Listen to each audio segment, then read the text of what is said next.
Tenemos como invitado a uno de los políticos venezolanos de los cuales se habla muy bien. Cuando se habla y se critica a los políticos venezolanos, siempre digo, no generalicen. Hay gente realmente talentosa, honesta y valiente. Y tú encabezas la lista. Muchas Él, gracias, Juan hermano. Pablo Guanipa, abogado, líder político zuliano, fue periodista de opinión en la prensa regional. Fue gobernador electo en el 2017, pero se negó a juramentarse ante la Asamblea Nacional impuesta por el régimen. Fue liberado este mismo año por el grupo, dentro del grupo de dirigentes políticos que liberó la ley de amnistía, que tenía que ser total la liberación, pero ahí está, poco a poco, sin prisa, pero sin pausa, como decía López Contreras, aparentemente en esta situación que estamos viviendo. Eh, Ha luchado y lucha en la actualidad por la plataforma unitaria y fue miembro o es miembro de Primero Justicia. ¿Eres o fuiste Soy, miembro? soy. Soy miembro de la Dirección Nacional de Primera Justicia. Ah, porque como estás apoyando a María Corina, Primero Justicia apoya a María Corina.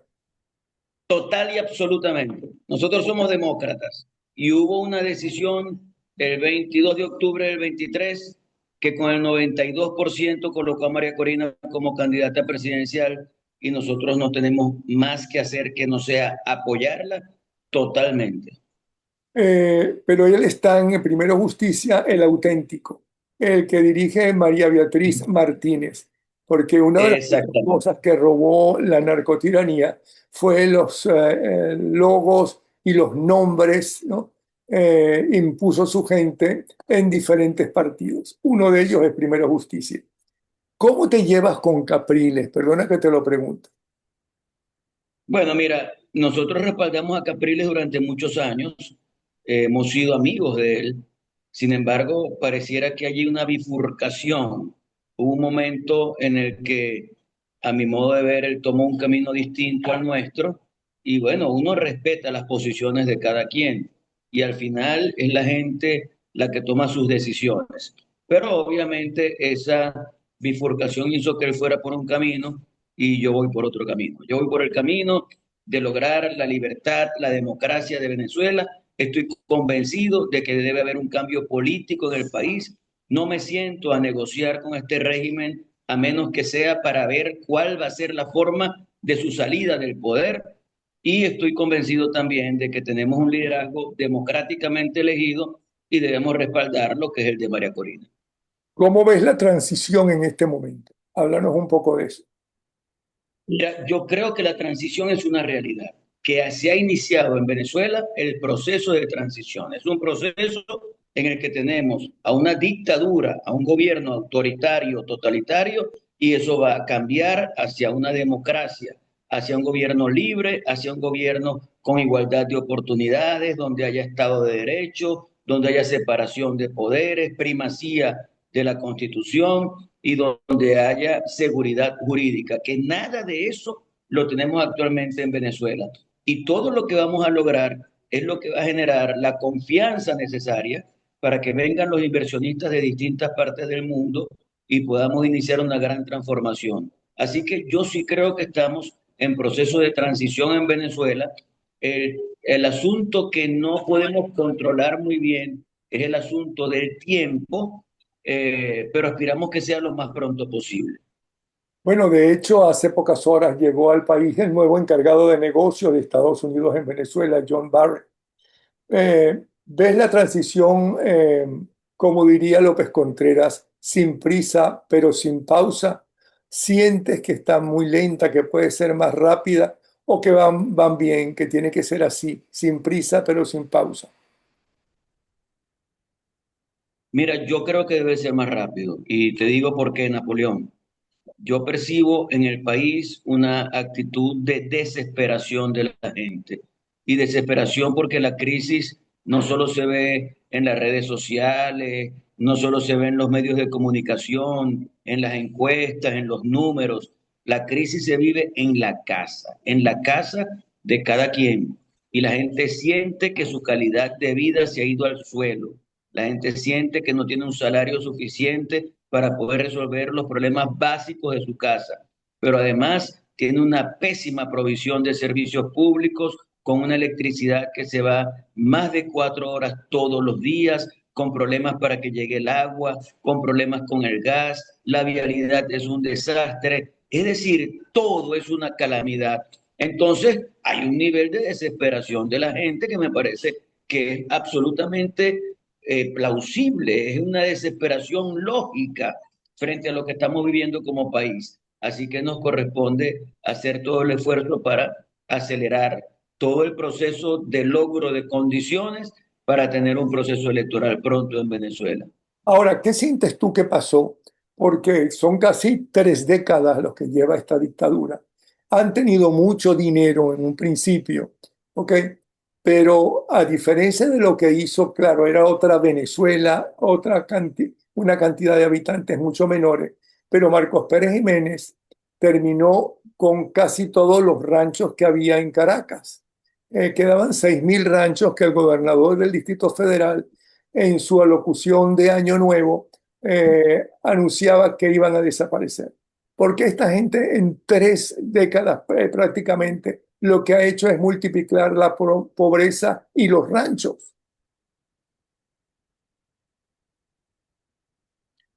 Bueno, Napoleón, ellos lo han dicho varias veces. Ellos dicen que si los pobres pasan a ser clase media, dejan de apoyar a Chávez o dejan de apoyar a Maduro. Y lo han dicho en distintas oportunidades. No vamos a lograr que alguien mejore, pase de la clase popular a la clase media para que después nos quite el apoyo. Ellos nunca estuvieron preocupados por la situación social y económica del país. Ellos dedicaron todos estos años a consolidar poder, a abusar del poder. Es un problema de patología del poder, de la que sufrió Hugo Chávez, pero también sufrió Nicolás Maduro, también los hermanos Rodríguez, también Padrino, también Diosdado. Todos ellos han sufrido de la patología del poder. Lo único que les interesa es tener y acumular poder y más poder. Y si eso va en contra de la gente, no les importa, porque no les importa la gente, les importa el poder.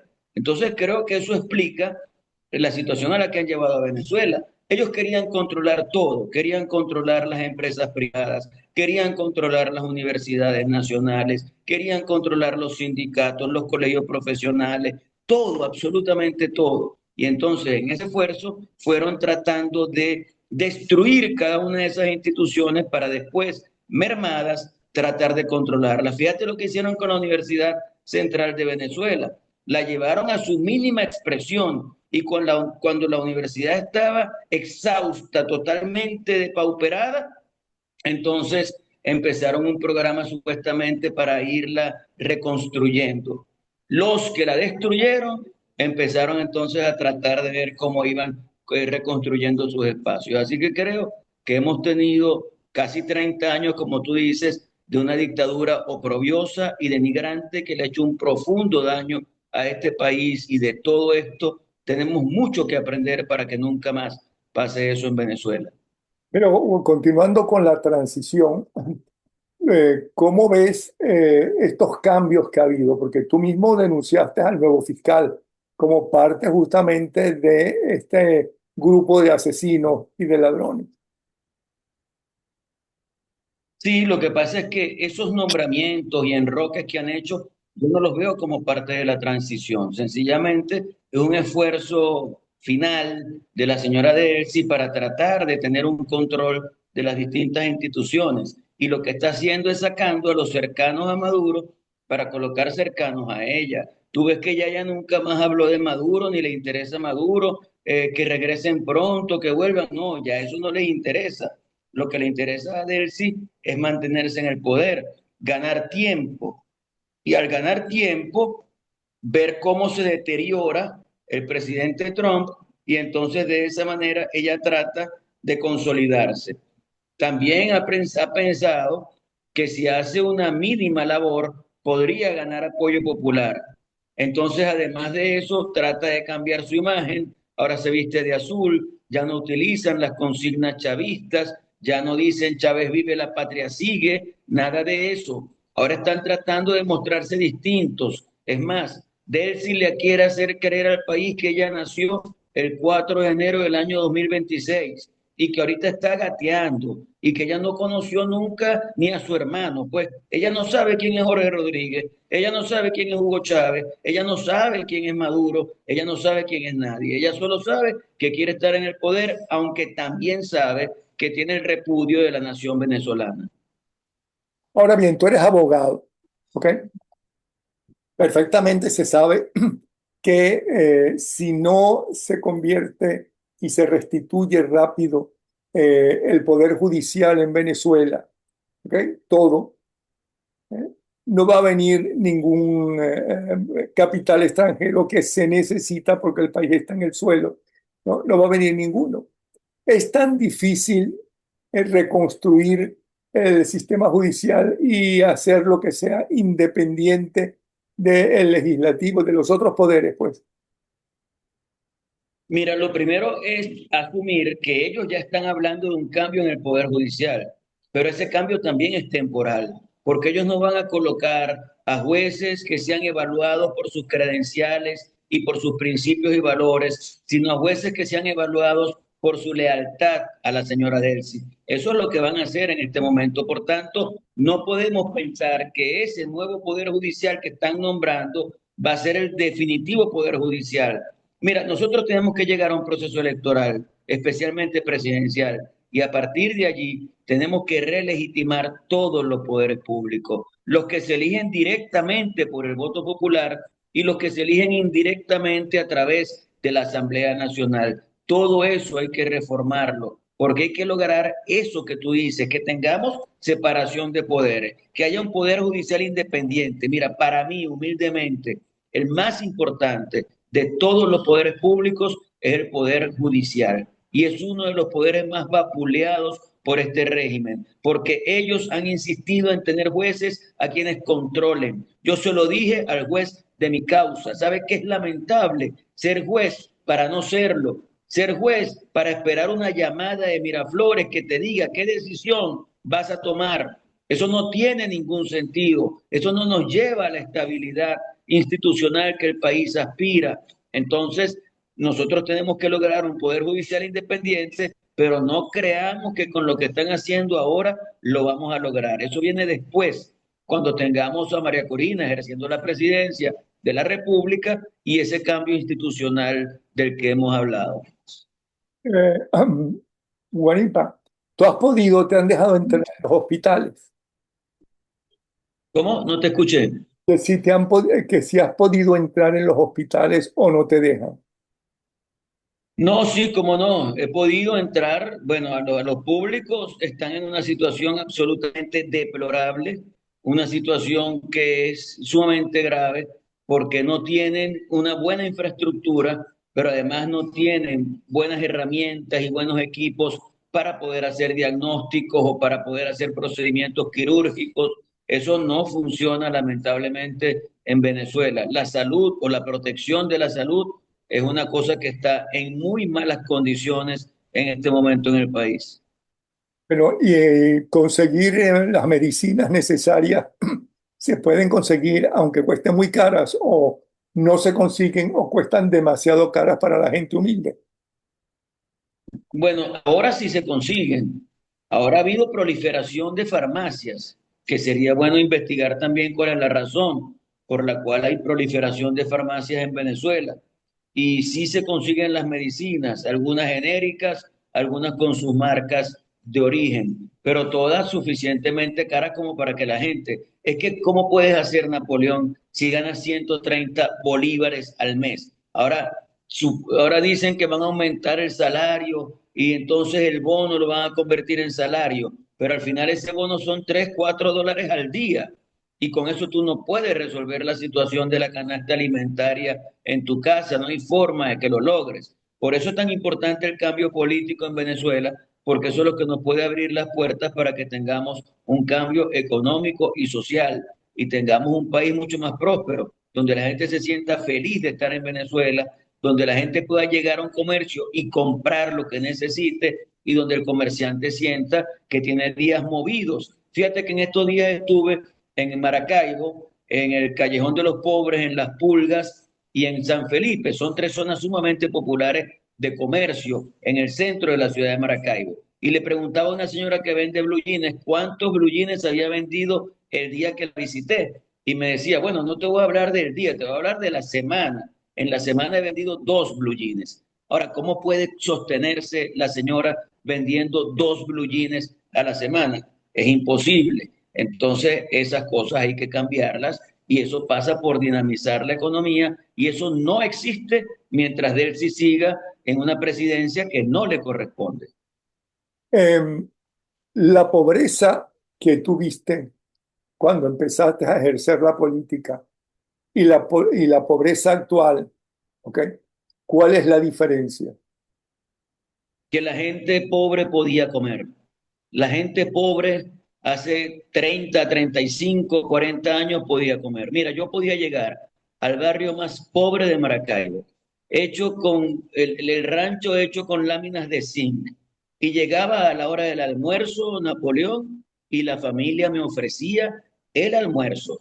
Y tú veías que era un almuerzo que tenía variedad, es decir, tenía carbohidratos, tenía proteínas, bueno, tenía todo: sopa, ensalada, carne mechada, arroz, caraotas, tajadas. Y hoy tú llegas a la hora de almuerzo a cualquier casa popular y la gente guarda lo poquito que tiene para almorzar esperando que tú te vayas para que les alcance a ellos. Para mí eso grafica una diferencia abismal entre lo que fue antes de llegar Chávez y lo que ha sido a partir de la llegada de Chávez.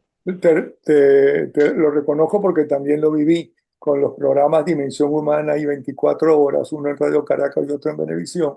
Viajé por toda Venezuela y cada vez que era la hora del almuerzo, siempre te ofrecían comer. Es más, si Así es. decías que no tenías hambre o que tenías que grabar, se molestaban Sí, si tú señor. comías allí en su casa, ¿ok? Lo creo. Pero la salud y el hambre están muy unidos, ¿ok? Y son, creo que, las dos cosas por las cuales se queja más el venezolano, ¿ok? Eh, ¿Cómo solucionar ese problema? Porque el problema es gravísimo y muy difícil, supongo yo, de solucionar. Claro, pero todo pasa por la institucionalización del país. Mira, es que yo lo digo y estoy convencido de que eso es así.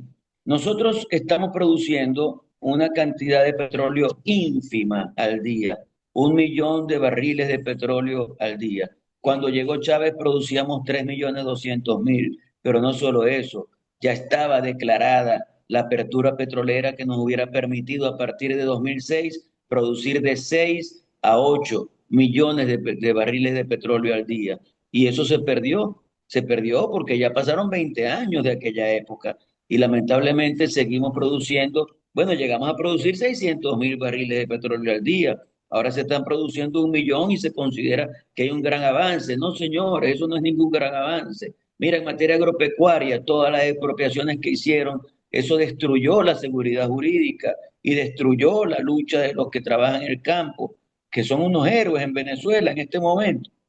Entonces, todo eso nos lleva a la conclusión de que si tenemos una infraestructura adecuada, ¿a qué debe dedicarse el Estado? A preparar para todo lo que es el sistema productivo una infraestructura adecuada en materia de acueductos, de carreteras, de prestación del servicio de electricidad, de todo lo básico para que el empresario, el emprendedor, el pequeño el empresario puedan desarrollarse y llevar adelante todo lo que tienen que hacer. Eso debe hacer el Estado. Ahora, el Estado, si se convierte en un Estado que te expropia, acaba con la propiedad privada, trata de meterse en tu escuela, trata de meterse en tu vida, trata de meterse en todo, bueno, entonces pierde su sentido, pierde su esencia. Y por eso tenemos que lograr tener un Estado que sea promotor de la iniciativa privada, que se dedique a lo suyo y que eso permita que la economía se dinamice y que tengamos entonces una economía productiva donde todo el mundo juegue ganar, ganar. Hablaste de la educación. Ese es otro grave problema. Cuéntame qué has visto en todo este caminar que llevas. Un deterioro impresionante de todo el sistema educativo, en los colegios públicos y también en los colegios privados, porque hay una actitud del Estado que va en contra del esfuerzo, en contra del trabajo, de la dedicación de un estudiante. En este momento están discutiendo con la premisa de que hacer tareas en casa puede significar un alto estrés para los niños y entonces están tratando de eliminar las tareas en la casa para evitarle a los niños tanto estrés. ¿Tú me puedes decir qué quiere decir eso? O sea, ¿cómo es eso de que la idea es que los muchachos hagan el menor esfuerzo posible? Eso no es edificante. Eso no te lleva a una realidad en la que tú puedas estar con tus herramientas listo para enfrentar la vida. Es más, hasta en la casa ha bajado la participación de los muchachos y eso también tenemos que cambiarlo. Si nosotros logramos que los muchachos cumplan con tareas en el hogar, eso les va generando a ellos la responsabilidad y el sentido de que tienen que ser útiles y echar hacia adelante en la vida, acompañando y sirviendo a los demás. El servicio es fundamental. Ahora, dime tú cómo puede funcionar un sistema educativo, Napoleón, cuando los maestros cobran lo que cobran, hermano. ¿Qué incentivo tiene un maestro para gastar su dinero para poder ir al colegio? Porque con el sueldo no le alcanza ni para el transporte de una semana, con el sueldo mensual no le alcanza para el transporte de 2 días. Qué bárbaro. ¿Me estás escuchando? Porque sé que... Vivir en una situación, vivir en una situación que no les lleva a nada. ¿Sí me estás escuchando? Sí, ahora sí, porque se congeló un momento, se Ok, congeló la imagen. Está en la educación, está la ok. salud, está Sí. la pobreza, ¿no? ¿Cuál es el otro gran reto de los primeros, diría, no meses, sino por lo menos años, para que Venezuela se normalice, no sea tan como la Venezuela de la Cuarta República, sino muchísimo mejor? ¿Cuánto crees tú que se necesita de tiempo? Bueno, mira, yo creo que la recuperación económica es rápida. Lo primero que tenemos que hacer es una recomposición geopolítica del país. Esa idea de que Venezuela tiene una alianza con Cuba, China, Rusia, Irán, Turquía, eso no tiene sentido alguno. Eso es una alianza no natural. Así que Hay nosotros tenemos alianza que de los enemigos recomponer. de Occidente, no de Estados Unidos, de Claro, Occidente. chico. Ah, Claro, entonces nuestra alianza tiene que volver al occidente. Si nosotros logramos mantener una alianza con Estados Unidos, con todos los pueblos de América y con los pueblos de Europa occidental, eso nos va a permitir acceder a qué? Al crédito internacional, acceder a la posibilidad de que los inversionistas vengan masivamente a Venezuela. Y eso va a dinamizar el aparato productivo y va a hacer que tengamos herramientas para salir adelante. Creo que por ahí tenemos que meternos con mucho énfasis para lograr que el país pueda mejorar en un corto plazo. Yo creo que la mejoría económica puede ser rápida. Si tú generas las instituciones, la seguridad jurídica y la confianza, van a venir muchos, pero muchos inversores internacionales y vamos a lograr recuperar el país. Luego, saber invertir las cosas. La prioridad que debe tener el Estado es educación, protección de la salud, infraestructura. Eso es lo fundamental y seguridad social. Y luego que los privados se dediquen a todo lo demás. ¿Por qué el Estado tiene que tener puertos, aeropuertos, líneas aéreas, hoteles? Eso le hace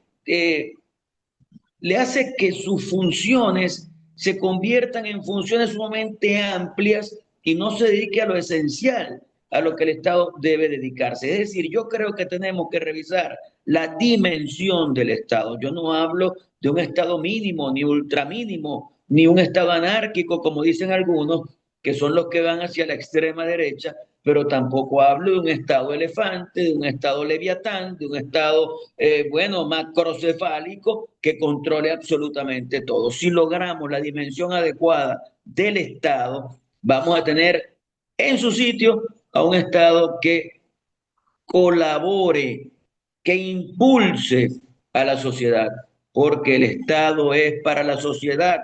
Lo que Chávez creyó y Maduro también es que la sociedad es para el Estado y que entonces nosotros teníamos que ser súbditos del Estado y no entienden que más bien el Estado tiene que ser súbdito de la sociedad.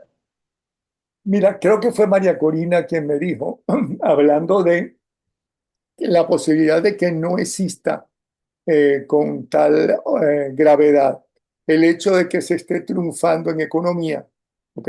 Pero que eso no esté llegando al bolsillo del ciudadano, que tarda en llegar, aunque las cifras sean muy buenas.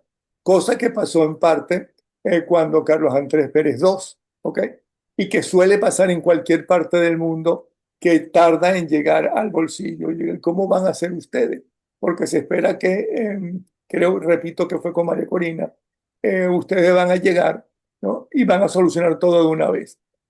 Entonces Evidentemente, me dijo que las cosas, la gente se va a dar cuenta que poco a poco, ¿no? Hay más electricidad, hay menos horas de oscuridad o ya no va a haber oscuridad, que empieza a bajar el precio de los alimentos, etcétera. Que cada una de esas cosas, ¿no? La gente lo va a agradecer y se va a dar cuenta que se va por buen camino. ¿Tú piensas eso? mira, yo sí creo que no podemos pensar que, como diríamos en Maracaibo, de un solo mamonazo vamos a lograr que todo se resuelva. Eso no existe. O sea, tampoco podemos nosotros asumir una posición que pueda significar generar expectativas tan altas que rápidamente se conviertan en frustración. Pero evidentemente que sí se pueden ir dando pasos y hay que hablarle muy claramente a la gente. Yo creo que, bueno, si a María Corina le corresponde asumir la presidencia de la República, ella tiene que ir contándole a la gente lo que viene haciendo, los pasos que se van a ir dando para lograr la verdadera estabilización del país y lograr la recuperación económica del país, pero no generar una expectativa de que todo se va a resolver el mismo día, apenas lleguemos al poder, pasamos ese umbral y ya, todo se resolvió. No. Por ejemplo, tú hablas del sistema eléctrico. Bueno, ¿qué pasó con el sistema eléctrico en Venezuela?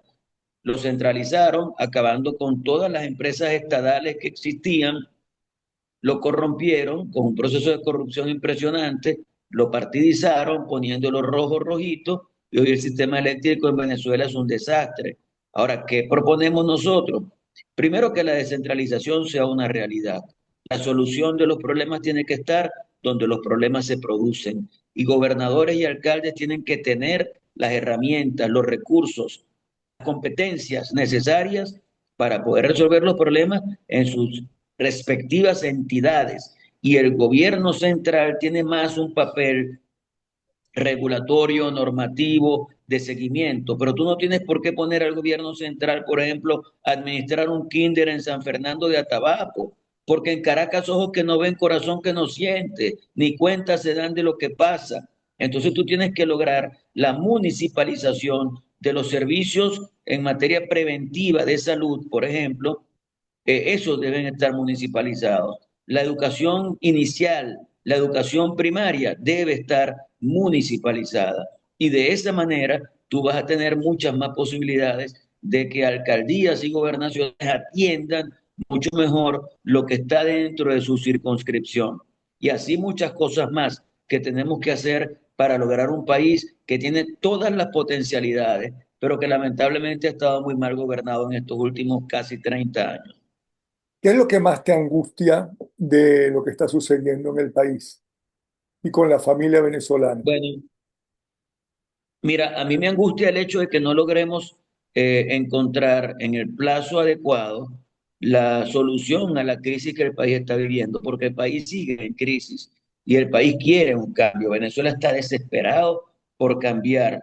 Entonces, creo que si no logramos interpretar lo que la gente está pensando, si no metemos en la ecuación a la gente, pueden suceder cosas en Venezuela indeseables. Entonces tenemos que lograr que cuando discutimos y decimos, bueno, ¿Quién son los actores? Los partidos políticos, muy bien.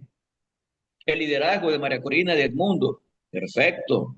El régimen de la señora Delcy, sí, hay que negociar con ella para que se vaya.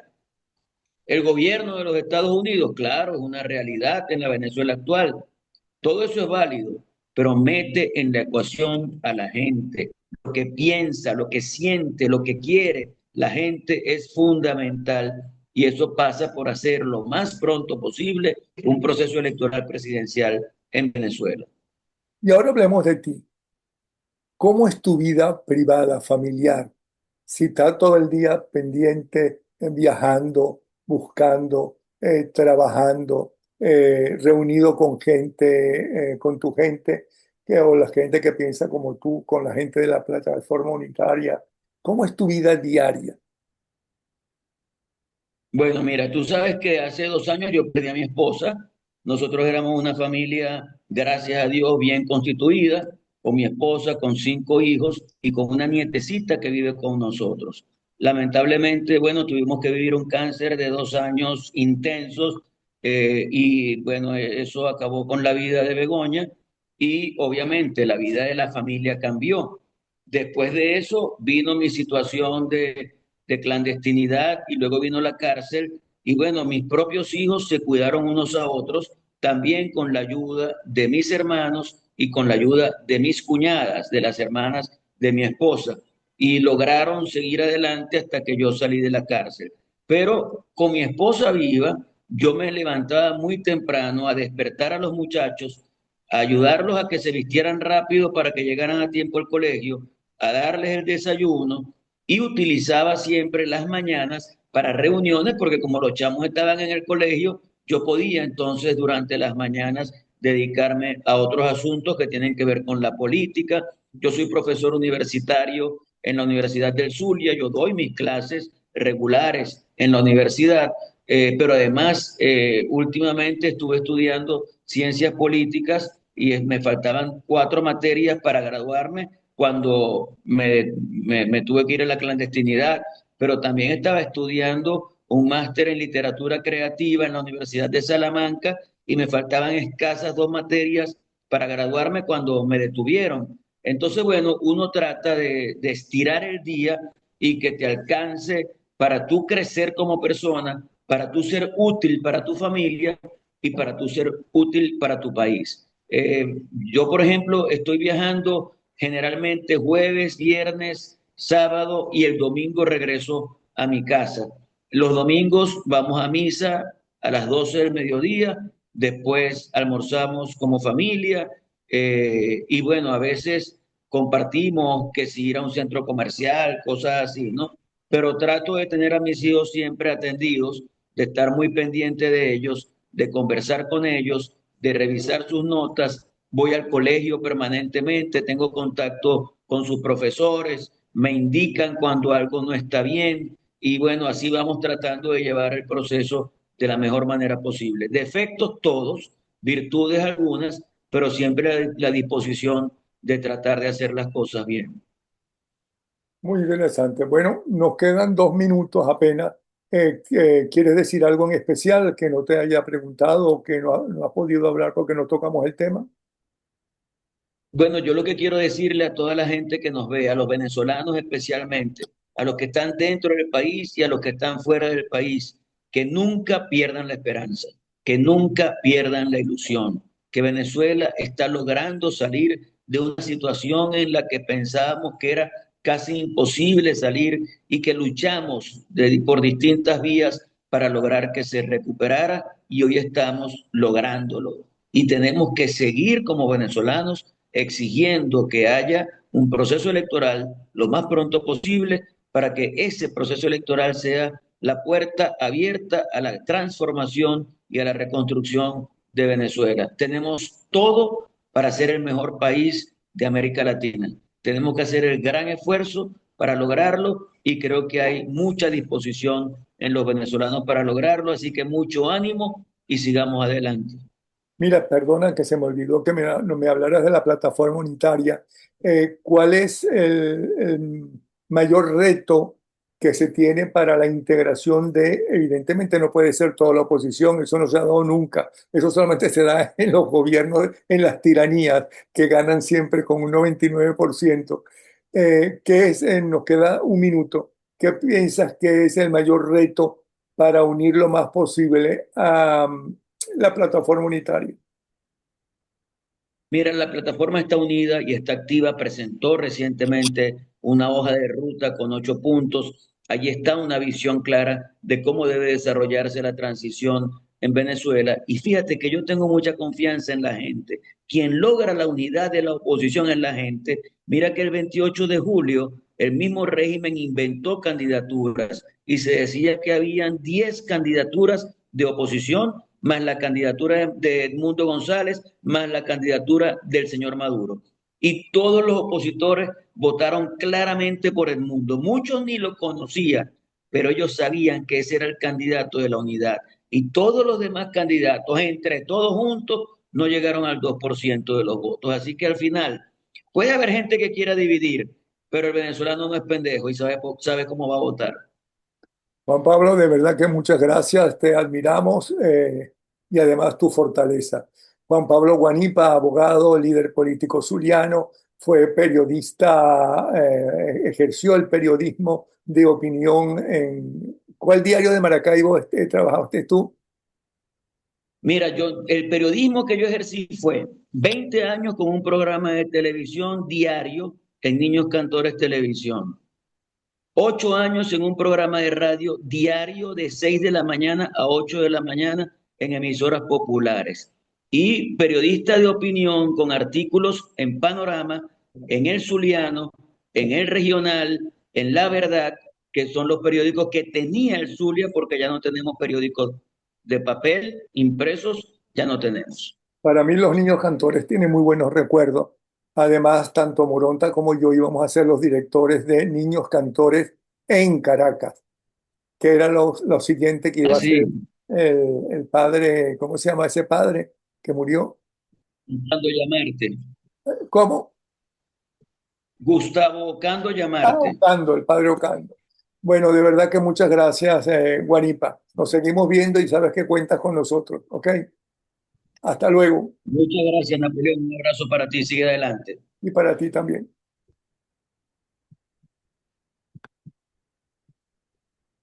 Eh,